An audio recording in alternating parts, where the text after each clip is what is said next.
So, you want to be a contractor.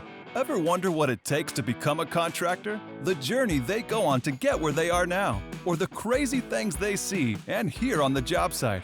Well, you're in the right spot. Welcome to So You Want to Be a Contractor, the podcast. Join your host, Mike Fisher, as he talks to owners of construction companies from all over about how they got started, how they run their business, and some of the craziest stories they've experienced on their job sites. And now, your host, Mike Fisher. Welcome to So You Want to Be a Contractor. My name is Mike Fisher. This is episode number 30. First and foremost, I have a co-host now. I'm trying this out. We're making it happen. Maricela Archiga, she's my client. Well, she's a client, not my client. She's a client. She's a former guest on the show. And she's going to hate me saying this, but she's been on TV as well. So go find her. I'm not going to say where. You got to go find her.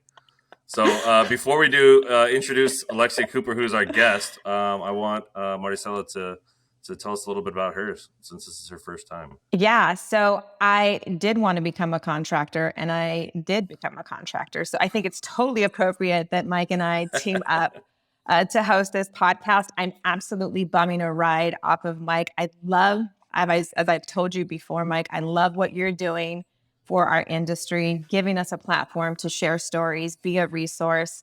And I think this could be a real valuable tool for the people that listen to us and some takeaways. I think this is going to be one of those podcasts that contractors and people in our industry are going to come back and be like, what was the thing that they said that they love that they can't live without?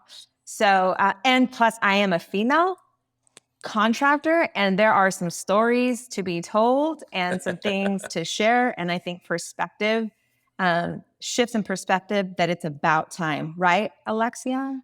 Yes. Fantastic. Well, let's get into your story, Alexia. How did you get into this industry? How did you get to where you are today? Tell us all the fun stuff in between. Who are you, Alexia? So I am the CEO of Bell Solar and Electrical Systems. And I really got into contracting because I really wanted to be the first woman anything. So when I was little, I wanted to be the first woman president, the first woman race car driver, the first woman, just any industry that I could take over, I wanted to do that. And right after high school, I found myself in an air conditioning company. And I started as a customer service rep. I rose all the way to director of operations, where I just was so enthralled by the opportunity that wasn't really presented to females, especially as I was growing up. I mean, I'm sure we all know construction doesn't look as appealing as it really is. And I was just determined to be able to share that with all the people that I love. So I left that air conditioning company because I didn't believe in what the owners were doing. I joined Bell Solar in 2017. And the founder at the time, I helped him increase revenue 416%. So I told him, I said, I said, hey, I'm not going to keep making you rich. I'm either going to go do this by myself, or we can figure out something I could buy you out. And he was over it anyway. So he was like, okay, Alexia, let's figure it out. So a year later, we figured it out. I brought on some partners who continued to help me grow. And we've been at least doubling ever since. And it's been an amazing, wild ride. Alexia, can you tell me a little bit why being a first woman in anything was so important to you, and how that remains in construction? Why is that important? Who cares, right? Tell me. Right. And for me, it's really being able to dream big and drive that home. Growing up in Las Vegas helped with that, because in Las Vegas, go big or go home is the whole motto. The only option. Yeah. The only option. Yep. Usually I end up just going home. I never make it big. I just go home. Me too. I just go back to my hotel room early. That's it. Right. And I just growing up here, I was able to see how much opportunity there is and how much growth just in the city. So me being a female, I recognized really quickly, like, I have the opportunity to be able to influence and change the opportunities that were available to me as a young girl, and what will continue to be available to all those after me. So I'm determined to be able to pave the way uniquely and innovative, and just continue to strive for the best version of all of us, because I believe that women they rule the world. We get to do that together. Yeah. I feel so insignificant, Ryan. I've never felt so insignificant. You're outnumbered, on my Mike. own podcast. Sorry. Just sit there and look pretty, Mike. Just sit there and look pretty. I'm trying. Can you tell me how that perspective has really influenced your industry? solar and your business? So construction, when I got into construction, it's very, there's a lot of ways that are set and people don't like to change. So what I've found is that me being... No way. What are you talking about? So I've found that me being a female and then also being so young in my industry, I was able to think about things in a totally different perspective, which was able to help me increase my revenue and grow a better team, a stronger team with different foundation. And that has really paved the way for everything that's happened for me, because I believe in my core values, like to the true heart, with integrity and transparency, and making sure that we are all on the same page from all the way from the team in the field to the customer to the office. Having that perspective really has helped shape my business and helped it grow the right way, in my opinion, versus just setting up, and because in construction, naturally, if you do it right, you're going to grow. But I wanted to grow the right way and make sure that the people were on board with me. Cool. Awesome. Going back to the beginning, was there any thought of school involved, or maybe you just skipped over? But I mean, you said you went to that HVAC company out of high school, but was there any college, or was the thought of college, or was it strictly like, this is what I want to get into, I love it? You just grew up being like, I want to be a president or a contractor. Right. Those are my only two options.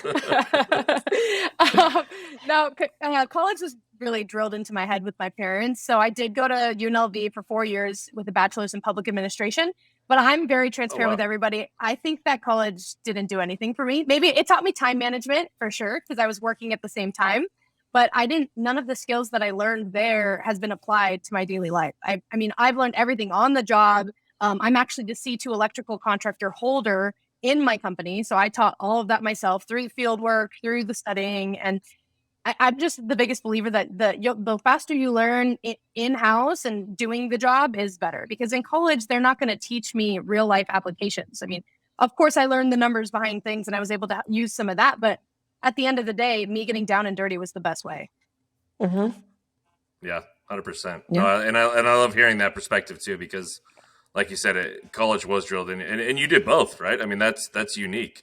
Right. There are a lot of people that just get into it because they don't have many other options, but it sounded like you had both, and you chose that one of the hard work to get you where you needed to be. Yeah, which is awesome. So go into a little bit more about, you talk a lot about your people and your mission and your mindset as far as growth and everything else, but the people are that's the aspect I'm interested in, right? Like what is that like?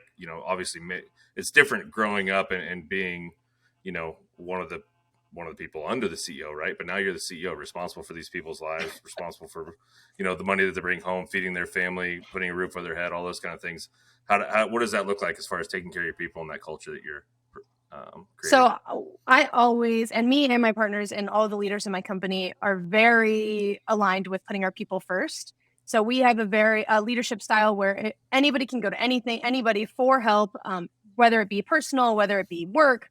We're here as really a family, and us being able to support each other in all aspects has changed the entire dynamic. And that's what I found was really different in my version of construction versus other versions of construction that I've seen, is instead of having that, the apprentice hazing lifestyle, or whatever we want to call the beginning stages of being in construction, we really support and bring in, like, I offer paid apprenticeships for females to be able to give them that opportunity. And anybody who wants to learn and is able to be, because especially in solar, you're on a roof, and in Vegas, it's 130 degrees. I mean, their shoes are literally melting on the tiles. So if we find people who are hungry and they want to do it, we'll teach them anything. And it's really more of a culture fit. So focusing on who we hire with culture versus the knowledge, and then being able to teach them that knowledge so that they can grow.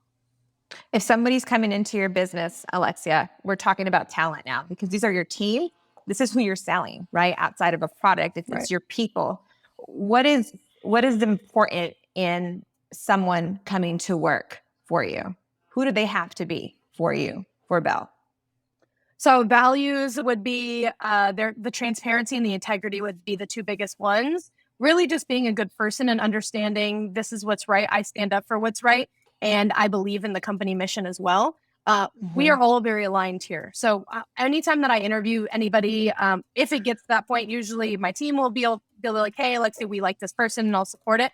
But if it gets to the point where I interview them, I'm asking them questions about what do they what makes them them? Like, what do they believe in? What makes them wake up in the morning? Because at the end of the day, we spend most of our time at work versus at home. And I want to be a part of something that makes people feel good and makes people feel like they have a purpose, not we just go to work to get a paycheck. So having that perspective shift has really helped us when we're finding people. Yeah, that's great. You know, Was that? Go ahead. No, go. You go. This is way more fun when you guys talk.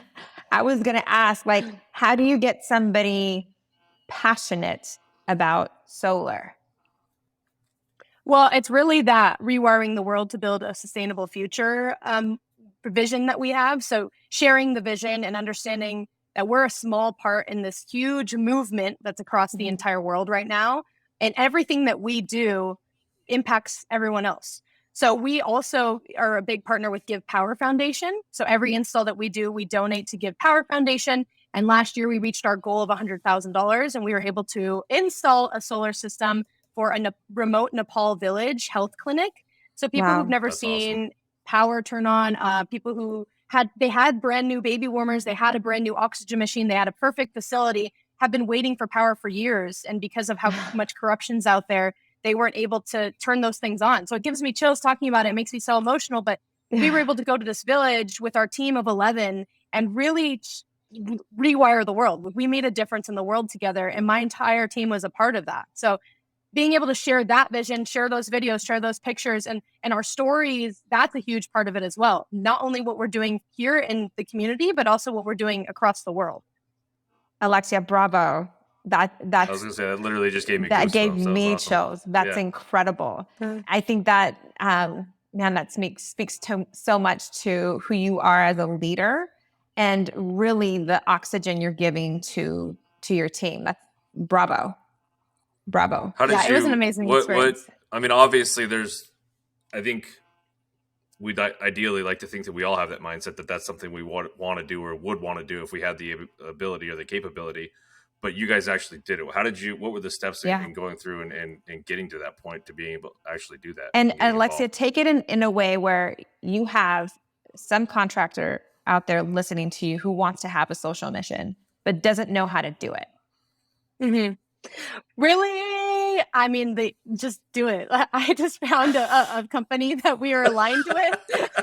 I mean, it's not as complicated as it seems. I mean, we just said it. I've never wanted to be, I'm not in business to be rich. Like I'm not in business. The bottom line has never been my thing. My entire mission is to make impact. So when I was able to find this partnership and it just spoke volumes to me and I was like, we have to be a part of this. So then getting my entire team involved and having just the start, I guess, was just finding that shared aligned community and then also talking to them, obviously going through those steps, but then just making the decision to do it. I mean, how easy is it to not do it? But it's even easier to just make the step and do it. So we did that and we got to go to Nepal. But I'm hearing two things. I'm going to pull out two things of what you actually did tangibly to make that happen. One, you made a decision, right? And first of us to have that social awareness is making a decision and investing into that decision. And number two, which is probably the equally impactful than the decision, is you found a partner, right? Because there was a plan that needed to be in place. You couldn't just show up to Nepal and be like, ha, we're here. Who needs solar? It's finding that right partner. So for any one of us that is looking to have a social mission, it's having that awareness, making that decision and commitment, and then finding a partner who can help get you there. Right. Exactly. Right. A partner with the same vision really was what was important to us, and being able to trust that our money was going towards our mission versus wherever they decided to go was important as well. So we're really fortunate to have found Give Power. That's incredible. Well, I think too, some people might be listening going, well, I can't find that partner. But my objection to that would be you probably haven't made the decision to do it, right? You haven't jumped full in, because once you make that decision and that mindset has switched in your head, you're going to become a lot more aware of opportunities and people and different avenues to be able to go find those partners. But until you make that decision in your head, you probably are missing them and not even noticing that they're there. That's exactly right, Mike. I really echo that. Like the decision comes first, because when you decide that you're going to go buy a Tesla, a white Tesla, you all of a sudden see white Teslas all over the road. Right? Mm-hmm. And when you make a decision to have social awareness or to make a bigger impact than just, serving the clients that are paying you, things become more aware. When I make a decision to piggyback into somebody's podcast, you like that plug? It just becomes more real. You can touch it. You can touch it. So that's great. Mike, if you wanted to. No, you're good. Okay. You see how this works? She jumps in and I don't have to do anything anymore. I'm just a pretty face now.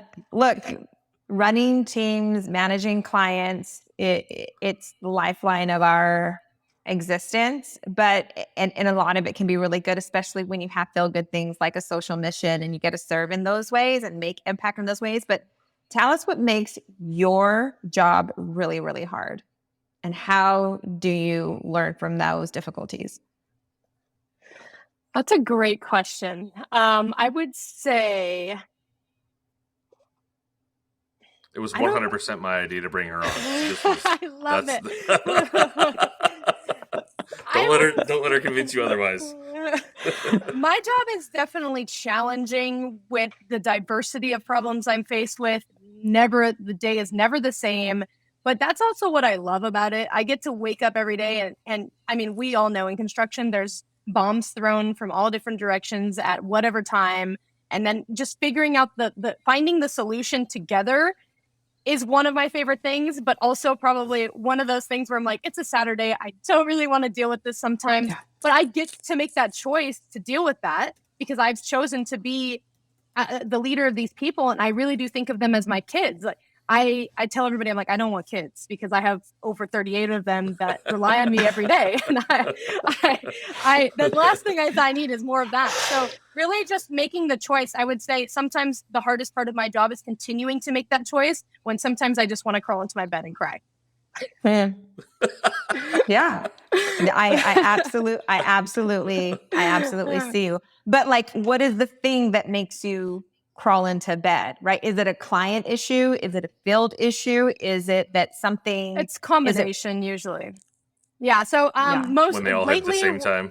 Yeah, it's usually when they're hitting the same time, and there's like it's really the complaints that come that are a little bit deeper than me. So let's say like not deeper than me, but they require legal counsel. Like if there's a lawsuit or a contractors board complaint or something silly that's going on in the BBB, and you just feel like it's consistent attacks coming, even though we all care and we do what we want.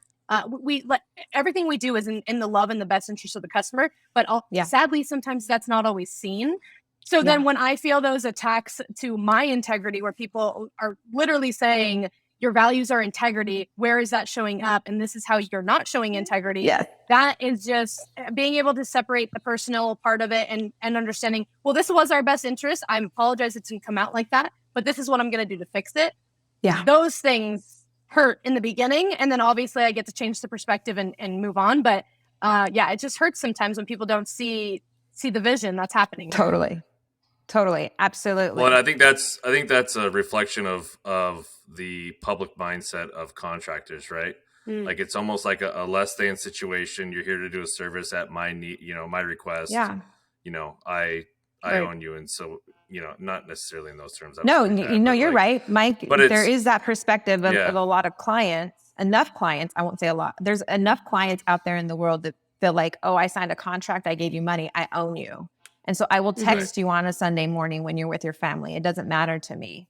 And those are the things those are the hardest parts of mine. And, we've had to learn through the years of how to set the proper expectations, right? And how to shield ourselves from those types of clients. So I'm going to segue into what does your sales process look like? What are you doing to court the right clients, find the right homeowners, and set the right expectations so that you're finding yourself less and less curled up in bed on those days?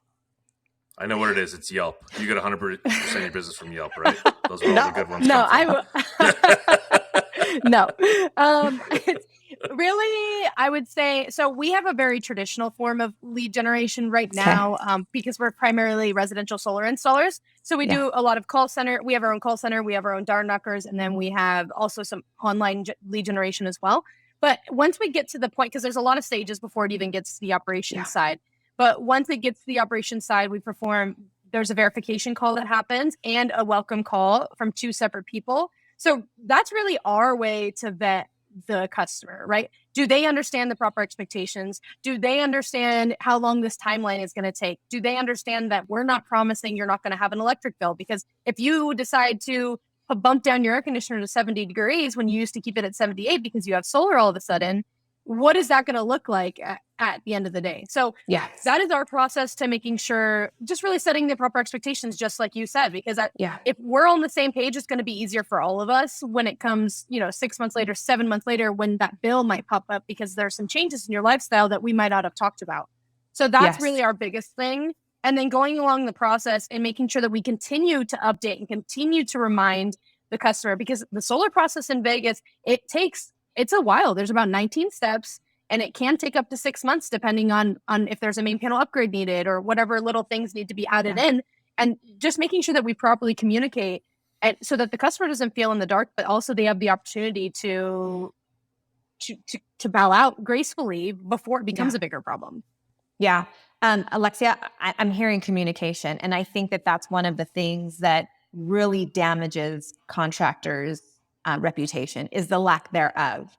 Homeowners hate to be surprised, and they just want to know. And there's nothing that I've experienced that keep homeowners feeling like they got taken advantage of than when they're being ghosted by their contractor. So the steps I'm hearing that you put in was just more communication, leaning on the side of transparency. And I think because that's one of your core values, it's easy for you to plug those pieces in of communicate on the front end, communicate on the back end, so that we understand each other and you have the right expectations. But communication across the board as a contractor, you almost need to lean on the side of over communicating. Yes. Which is why we've adopted text messages, emails, phone calls, voicemails.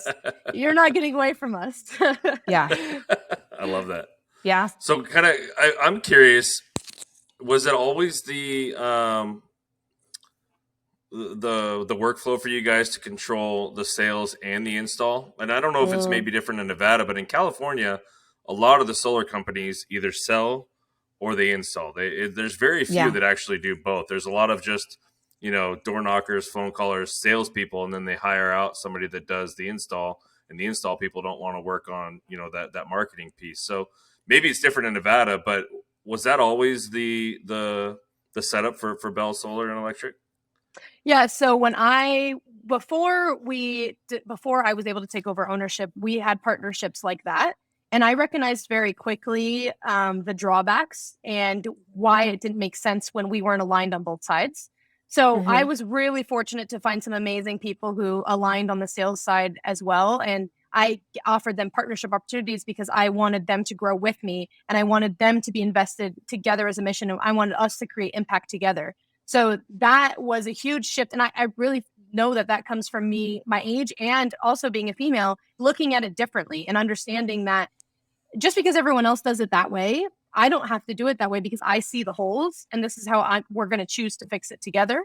So that's been all the difference for me, because now we have people who are on our side on the front end versus just being handed a deal that we don't really know what we're walking into. Yeah, and from the customer aspect, it makes that whole process a lot smoother and easier. And I mean, that one point of contact that also controls the labor as well. And it sounds like that was one of those conscious decisions you made when you took over. And I'm curious, what were some other ones?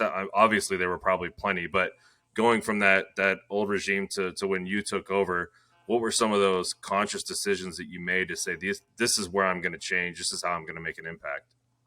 Well, the founder of the company was really lenient in letting me do pretty much whatever I wanted. He was like, Alexia, I see where you're going. I get it. So I was able to make a lot of changes beforehand. Really believing in the people, I started investing in leadership opportunities. So we send any team member who's willing to go to Rapport Leadership International, which is a 3-day weekend retreat. And we pay for it just really so that they can find the best version of themselves. And how can we empower them, personal and business as well? That was one of my huge changes. And then also being there for the team consistently and because the founder, he was a contractor for over 20 years. And I think all of us will one day get to that point where it gets to be a little bit much. So he wasn't really there for the team as much as I've showed up. So being a resource at all times has really been a shift for them as well. And then my team and teaching my leadership team to do that also, because they want the communication also. So having communication be across the board for homeowners and for the team was amazing. And then also getting into solar. So the founder was in solar, but not fully devoted as we are now. We were more doing commercial work, as in like gas stations or airport work, bigger commercial jobs. But I saw the opportunity that was in solar, and I reluctantly with my team, we decided to pivot, even though, because I saw the benefit of to the world, even though there was so many holes with the current models that were out there. I was determined to change the way that it was being done. So that was my biggest pivot, and why we were able to increase revenue so much is because I basically dove into residential solar and was able to create an entire division for that. Alexia, Awesome. is everything in-house from your sales process to the installation? You sub Yes. nothing out? No, we don't sub anything out. Wow. Yeah. And especially, and I don't know, I mean, I would have to assume it's got to be close to the same from a labor standpoint, right? I mean, that's tough. That's where I go. Like, wow, all yeah. of your labor is in-house. What do you do to find, well, what is your hiring process? Like, how much are you having to hire, and how do you retain? Because talent, the labor shortages is everywhere, right? And I think every company, from McDonald's to general contractors to like all of us are feeling that burden. What are you doing? So consistently having interviews has helped us a lot. Always having people, because we've found as we've grown over the years that people want to work for Bell, and it's a blessing, because we've had people reaching out all the time, whether it's sales or installers, electricians. People are reaching out to us saying, hey, we want to be a part of this, which is amazing. And then we go through our process and we let them know, hey, there's not a spot open yet, but we'll give you a call as soon as it's available. But honestly, our retention is really good, because we've had people here. I have a 5-year anniversary coming up, which is amazing. They've been here longer than me. And it's really because they believe in the vision, and they believe in, and they know that we care about them and we'll always be there for them. And we work I really prove every day that we work for them as leaders. And I think that's the biggest thing, is actually talking the talk and walking the walk, versus all those they tell me all the time, they're like, we didn't really believe you in the beginning. Everybody says that. And I always say, I get it. But after a couple weeks, a couple months, they're like, okay, we get it. We're here. Yeah. The tangible that I'll take away from what you said was always be hiring. Right. Yes, I think that's always. I mean, that's something that I follow my sword on. Like, I'm not always hiring. And then you never want to be in a position where you have too much work, or you've made these promises and you can't deliver. So always be hiring, always be looking, always having those conversations is in fact a powerful tool. Yes. Yeah. And I think that, combined with, I think you mentioned earlier, having, your own training program where you're willing to train somebody. So you're not in that position that a lot of contractors are, where you are needing somebody who's got 3 years on a roof and experience, doing solar, which is going to be hard to find, right? That's looking for a new job, that's good at their job, that's going to come in, you know what I mean? Because if you find somebody with that kind of experience, there's probably a reason why they don't have a job right now, right? And maybe you don't want to hire them. So going back to that, obviously that's a huge key to what you guys are doing, and being able to bring those people on and train them yourselves. Was that something that was in place? What does that look like? How was that developed? And how, obviously it's working, but what does that process look like for you guys? So really hiring based on that culture, and understanding, setting proper expectations, and then getting them out there as quick as possible has been helpful. So we have an entire process where, for solar installation, for example, typically it's a crew of 4. There's 3 on the roof and there's 1 on the ground doing the electrical work. And then they meet at the top where the ridge is. In that circumstance, we would typically start the new person with the 3 on the roof, and they would be getting paid a different rate, obviously, but they would be learning alongside those 3 people, because we have very specific roles for each one of those people. And from there, it depends on how fast they learn. I've seen people learn as fast as 2 months, 3 months. We had somebody who's been here he was here for 8 months, and he started leading his own crew. So solar is not the solar is very process based. So having those processes laid out and properly set those expectations of what our quality assurance bonus is. So another big thing that helps on that is we pay panel pay, which is piecework. And we pay 80% is guaranteed, 20% is a quality assurance bonus. So if something were to happen, a customer calls in about trash, the finishing touches crew follows behind and they see that something wasn't sealed properly, or maybe a wire was disconnected and the system won't turn on. Those types of things will take that 20% from the installer. So it really gives them ownership of that job as well. And having them teach that to the new people continues to just give its payback to the customer and to us down the line. Solid. Yeah, I love that. Yeah, so smart. And what it does too, I think, and I'm sure that this is part of why you guys do it, but it creates a roadmap for one of those new hires, right? When you bring somebody in and you just place them in the middle because they've got some experience, they don't know what it takes to get to that next level, or who's behind them or whatever. But when you bring somebody in brand new, like, they can see the steps, right? They're at that lower rate, but they can see, like, the faster I learn this, I get to this step. The faster I learn that, I get to the next step. And it creates drive and a roadmap for people, a clear vision for their career that they can see kind of laid out. Also the collaboration behind it as well, because not having the right team out there, and it's, like I said, 130 on the roof and your shoes are melting and you don't want to be there anymore. If you don't have the proper expectations for your crew and you don't have that support behind them, I mean, what's not going to prevent them from walking off that roof? So for sure, really honing in on this is how we do things and this is why we do things, because when it gets that hot, then they're going to see it. Yeah. The why is really, really important. And I think the thing that we miss as contractors, as small businesses, because most of us are, contractors, especially in the residential sector, is we're all small businesses. We're family owned and operated typically. But something that we miss so many times that every Fortune 500 company has is a culture and an ethos, right? That translates from the top all the way to the bottom. And they drill that into the company far and wide so that everyone knows what the ethos are, what is the heartbeat of this company, so that when it's 130 degrees on that roof, you're not just doing the what, but you're checking off the why. And I think across the board, whether you're a company of 40 or you're a company with 4, having a culture and an ethos. What is the heartbeat of this company? Why are we doing what we're doing, instead of just thinking about it I'm a person that comes and renovates a kitchen. That's not what I do. You know what I mean? Like, I think that is very influential of what you're doing, Alexia. Yes. I know it's Alexia. It's great. Yes. So going back to the business side, from a breakdown, obviously you made that conscious decision and that shift to focus on the solar aspect. What is the breakdown now? What does it look like for you guys from a workflow between that commercial electric work and that residential solar, and how does managing the two work, right? They're two very different aspects of business. Yeah, so we don't even do commercial electrical as much anymore. If we get a job from an existing customer, we'll take them. But really, our 90% of our business comes from residential solar. 10% comes from residential electrical. Yeah, it was almost a complete pivot. I'm working it's 100%, now. 180 shift. Yeah, right. That's tough. And finding the different people and understanding the different dynamic shift was fun in the beginning.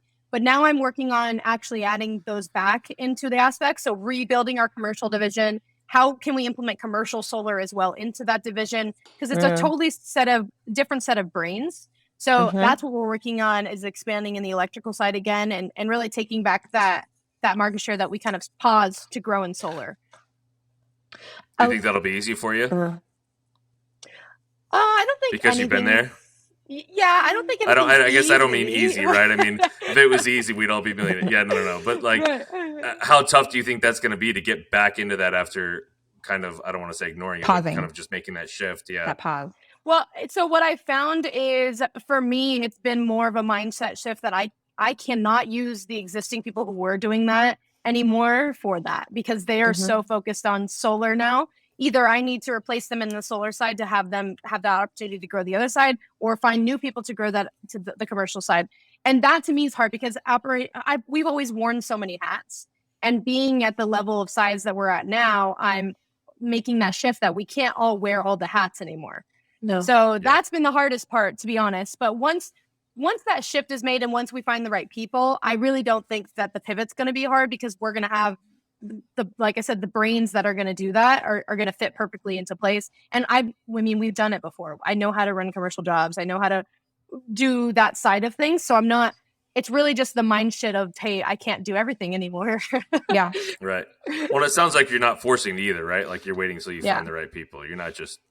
Right. Yeah. And we're very fortunate too, because the cash flow from the solar side, this is a choice. This isn't a required pivot, right? So I'm not rushing into it because I have to. I understand that there's a market for it, and I know that it's beneficial for the business, but at the right time, because we've also, I just got my C2 electric, well, it's not a C2, whatever the electrical contractor license is in Arizona. I just got that. I'm working on New Mexico as well. So, and we're going to Northern Nevada. So it's really making sure that my focus is in the right areas, the percentage of the time I need it to be, and then still continue to expand the business that's already feeding everybody.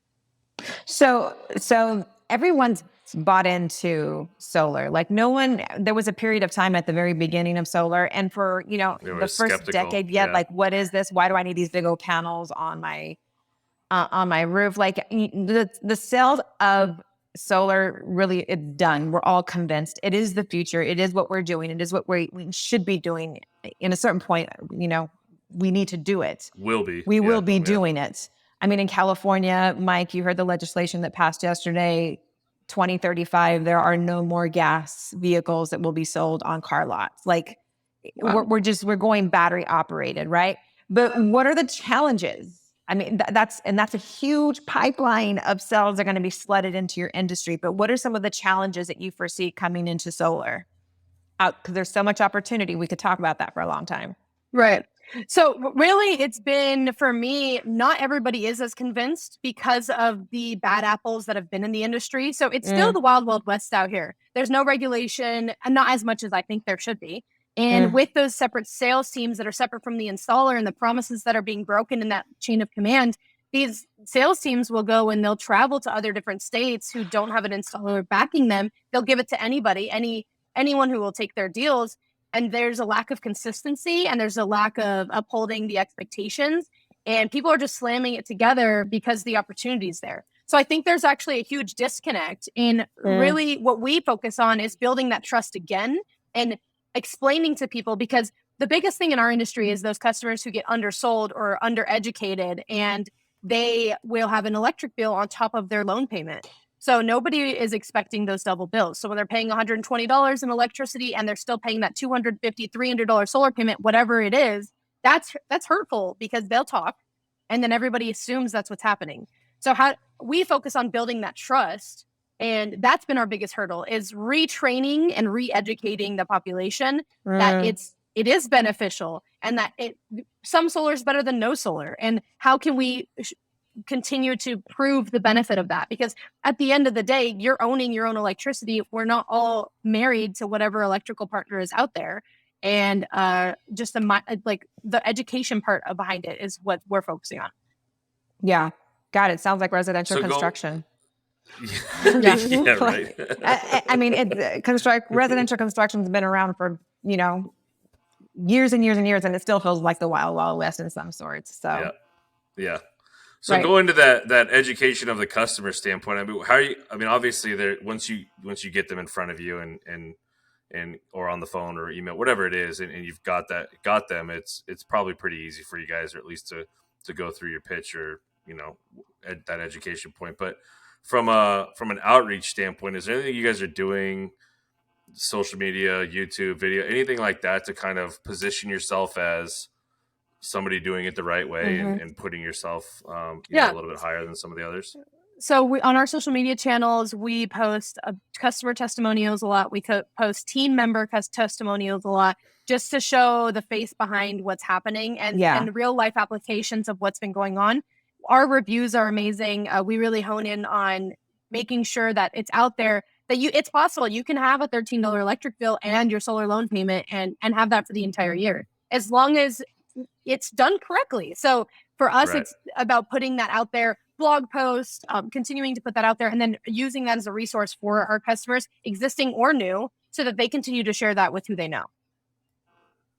Do you have a marketing Yeah, team that does that for you in-house, or is that one of the 18 hats that you wear? Well, I'm a part of it, but yes, there's a team of people that work on that and really working on how can we innovate that as well, because solar is weird. It's like the weird stepchild of construction. Yeah. And how can we bridge that gap and continue to make it appealing, because it is very appealing to the younger generation and the sales side of it. But then also, how can we show that to the customers that this is different than what we've all experienced before? It's really cool. It's a fun process to be able to explore that. Yeah, I think one of the things that's that could lend itself to the marketing aspect is the stories, right? Because all of us see solar, but a lot of us don't understand solar. Like HGTV and like these shows have made residential construction much more tangible. Like people know what the process looks like because it's on all day long. But solar is one of those things. What do you know about HGTV? I don't know anything about that world. But okay. All right. Sorry. But look, but solar is one of those things that's like I see it, but I don't know anything about that. But I know my neighbor's experience with solar. I know how it works for them and why they did it and how it's serving them. It is the stories that's going to give solar texture, because it's one of those like space shuttle things. Like I see it up there. I don't know how it works, but it's in the sky. Well, and especially to Alexia's point, after so many years in the very beginning of the negatives, right? Like, I mean, the solar leases and what a nightmare they were when there was transfer of property, and then, you know, the double bills and all those. So there was so many negatives in the very beginning because it was seen as such a gold rush for contractors and sales teams, that there is a lot of, I feel you, because I mean, I'm in my second home now with solar, and I use the same guy who does the same stuff as you. I mean, they sell and install, and it's been a phenomenal experience. And I tell everybody, and they're kind of like, well, I don't know. I'm like, no, I don't understand. Like, my bill would be $600 without it, and now I pay $140. Yeah. And like you said, I might have 10 or 12, $15 every month, or every once in a while in the summer if I'm running the air down at 68. But I get to run the air 68 or 70 if I want to. And it's so, that story right there, Mike, that is going to make solar much more tangible for all of us. Like, what? You could be like $600. Now you're $100. Like that, the very realness of those stories is going to make solar much more real for all of the marketplace. Wouldn't you agree, Alexia? Yes, and I also think that that's the benefit of having the partnership that I have with my sales team and my operations team, because the operations brain wants to go into the super technical side of it immediately, and the sales brain wants to go into the benefits and the story immediately. So being able to have them bridge that gap together has been amazing with all of us working together, because those stories are super important, and then understanding that there is a little bit of technical advice that we can go into there as well. Yeah. But how can we make it look more appealing and feel better for the homeowner? Yeah. So going back to the social media aspect, are you guys, do you view that more as a branding tool for you, where you're, kind of showing who you are, what you do, and building your name, or more of a marketing tool where you expect to get inbound leads and phone calls from it? Branding right now, it's more of a branding tool. And also we partnered with a local sports team, which has proven to be endless opportunities for us, because now our name is literally in people's homes. So those two things from a branding perspective has been huge. And then we've found that then over time, we're at front of mind, then they come to us via our website or our phone calls or any other way. And it just takes a little bit more time. The sales process is a little bit longer, but I mean, I'd rather have a better, more educated customer that way than somebody who, might have just came up from the street, doesn't really understand what solar is or what they want. Well, and I love that you guys are using it that way too, because there's not so many contractors think social media is new, right? So for the construction and the contractor space, a contractor getting into it that doesn't know a lot about it thinks, well, I'm dumping this money into social media, I should be getting a return, right? Yeah. So people should be calling me, and they don't understand. It's hard for them to get understand that, no, this is really a branding thing, so that when you do call them, they know who you are. It's more of resume, a digital business card, or a resume. Yeah. So that when you do call them, they know who you are. And if you're using it that way and you understand that and you have that mindset, you can be a lot more effective, doing it for sure. Yeah. Agree. So go ahead, Mike. No, perfect. I was gonna with my really trying to pull like resources, like best practices, so that anyone listening to this podcast can just take a little nugget. I love podcasts that I don't just listen to, but I'm like, oh, I'm gonna try that, and it makes me a better whatever person, mom, wife, business person. So if I could just like ask some questions and give us what you got. Right? Sure. It's a rapid fire segment, huh? A little bit. We need a sponsor. Rapid fire sponsored by. And this is where we go to commercial. Yeah. Home Depot, Mike. Home Depot. Right. Okay. So what's one resource you can't do your business without? What's one resource? And it can be a person. It's a resource. What's one resource you can't do your business? Nah. All of us. I would say she doesn't like that one.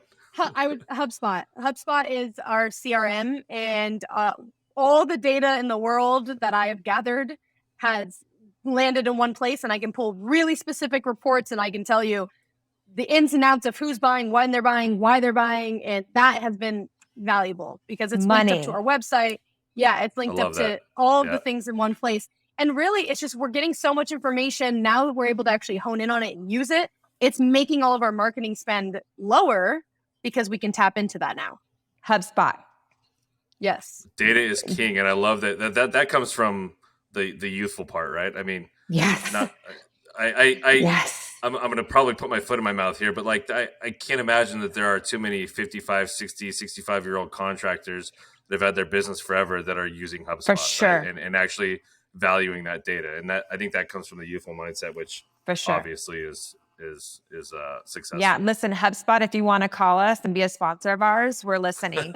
At what point in your business, Alexia, did you like, I need to use, this needs to be a resource we need to go out and find? HubSpot. Was it implemented day one? Is it day?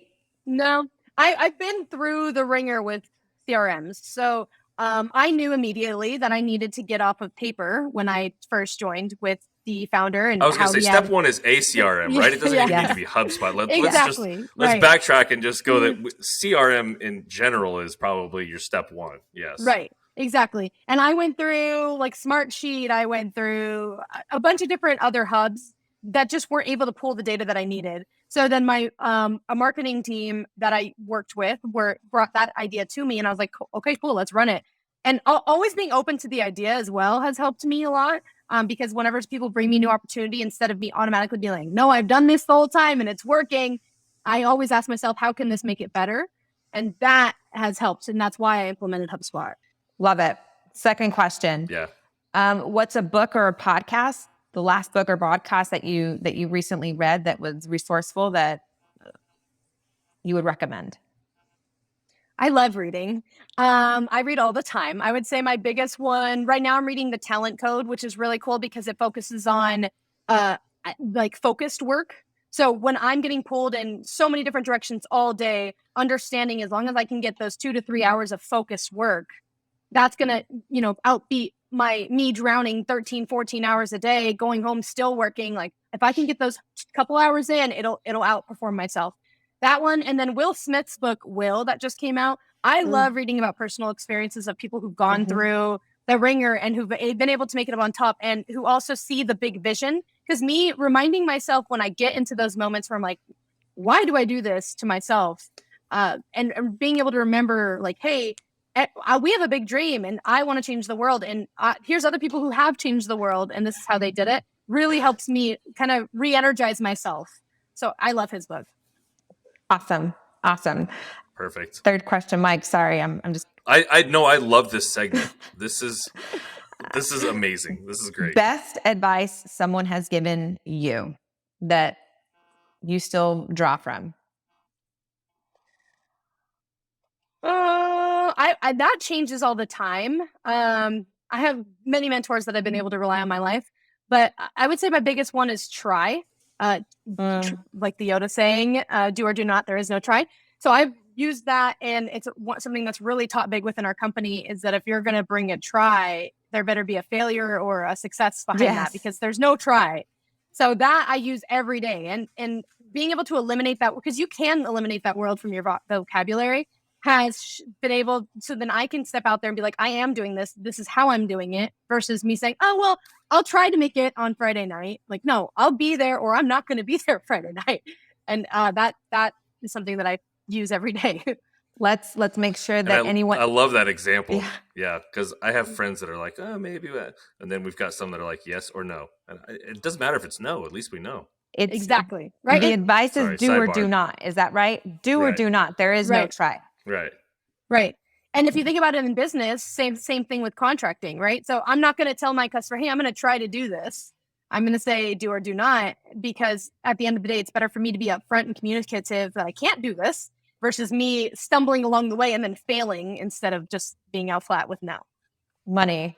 So good. Love that. So good. And the last one. Well, and most of the time before you get to that real quick, most of the time when you have that mindset, you will force yourself to find a way to do it. Absolutely. Right. Exactly. Whereas if it's just oh, I'll try, then you're giving yourself the option to fail, right? Yes. But if you say yes, you're gonna find a way. If you want to be successful, you're gonna find a way to make it happen in most cases. Do or do not. Sorry. I'm putting that Correct. one. I wrote that down.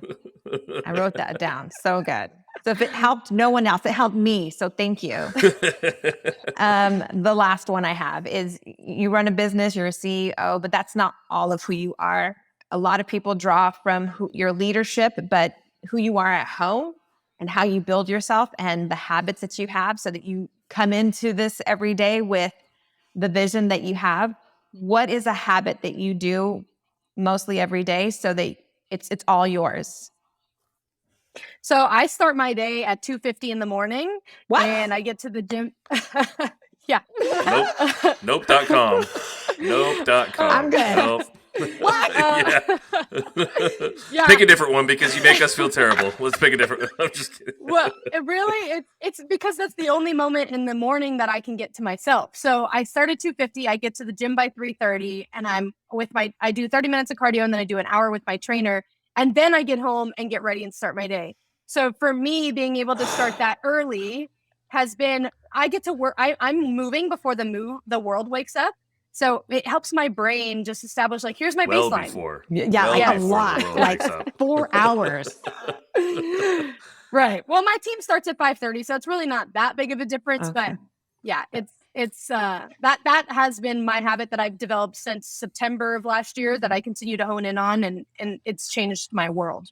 Yeah, it's taking that time. The first part of the day, even though it's crazy 2:50 in the morning, that first part of the day is yours. Right. Exactly. You're feeding your body, you're feeding your mind, and you're ready for what the day is going to bring. It's not just jumping out of bed and being like, I got to get to emails, I got to answer these calls. Like, you've prepared yourself for the day. I really, really value that. I think that's super important. Good for you. So the question everybody listening is going to want to know, what time do you go to bed? Oh, yeah. I shoot for 7. It's got to be like 7 p.m. Okay. I mean, all right. Well, I've rarely eaten dinner by 7 p.m. So I'm on a baseball field still at 7 p.m. with 3 other kids. Like, that's impressive. Yep, no doubt. That's impressive. Another reason, Alexia, maybe you might not want to have kids. They'll keep you up real late. That would screw up your whole schedule for sure. They'll keep you up real late. Awesome. Well, before we wrap this up, I always like to finish with kind of what the vision or the future looks like, right? Like, what is your plan for the future? Mm-hmm. What does the next 3 to 5 years look like? Where are you guys planning to go? Because ultimately, I'm going to follow up and I want to see if you guys got there and what it looks like. Yeah, so continuing to expand. Like I said, we are just getting into Arizona, New Mexico's after that, and up and down the West Coast. And then continuing to share our impact with Give Power. We're going to continue to go to Nepal, and I believe we're going to hit up Kenya, because they also have opportunities in Kenya as well. So just spreading our impact more and more and more, and continuing to grow. That's really. Is there a plan for the next? Is there a plan for the next? I don't know what you would call it, but when you went to Nepal, that excursion or that give back. Yeah. So is there a plan for the next one?